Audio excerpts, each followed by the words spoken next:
Depuis la première course à l'île Maurice le 25 juin 1812, le poids des jockeys a toujours été pris en considération.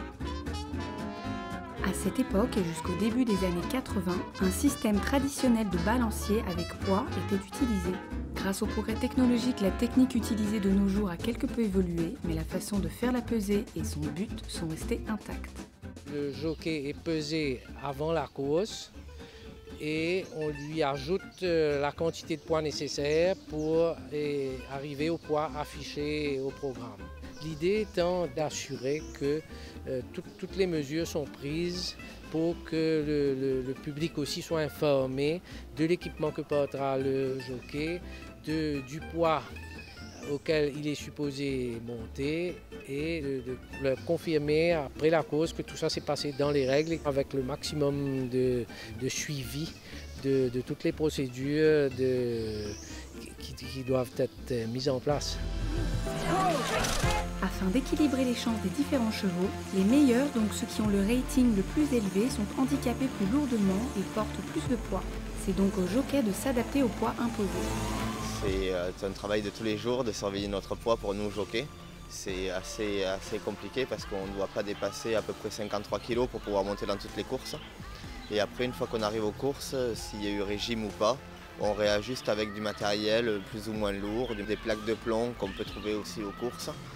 On a des bottes complètement différentes, beaucoup de différences de selle, de sangles. On a des gilets de protection par contre qui sont un peu différents mais qui restent quand même presque les mêmes au niveau du poids parce qu'ils sont tous homologués par une norme internationale qui est obligatoire. Ça c'est pour la sécurité. Et le seul truc qui ne rentre pas en jeu dans la pesée du jockey, c'est son casque et son bâton. Donc on arrive quand même à trouver des choses pour nous aider à perdre moins de poids on va dire. Mais ça reste quand même un combat. Afin d'encourager les entraîneurs à faire appel à des apprentis, ceux-ci sont les seuls à bénéficier d'une compensation allant de 4 kg à 1,5 kg en fonction de leur nombre de victoires obtenues depuis le début de leur carrière. Cela leur permet donc de porter moins de poids ou d'utiliser un matériel plus léger.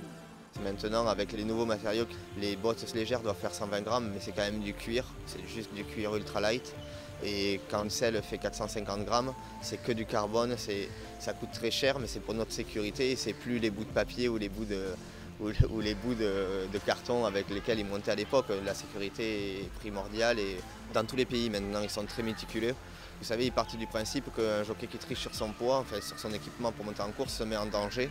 Et c'est quand même un sport à haut risque, donc le code des courses est très impartial et il y a de très grosses suspensions et de très grosses amendes s'il se fait prendre. Donc aucun jockey ne joue avec ça et en plus personne n'a envie de jouer avec sa sécurité.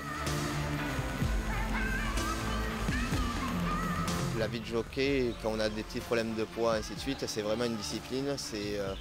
C'est une façon de vivre pas ordinaire, on va dire, où il y a pas de contraintes parce qu'on le fait avec plaisir, parce que c'est notre passion, mais il ne faut pas faire d'écart, on va dire, de petits écarts de la vie de tous les jours.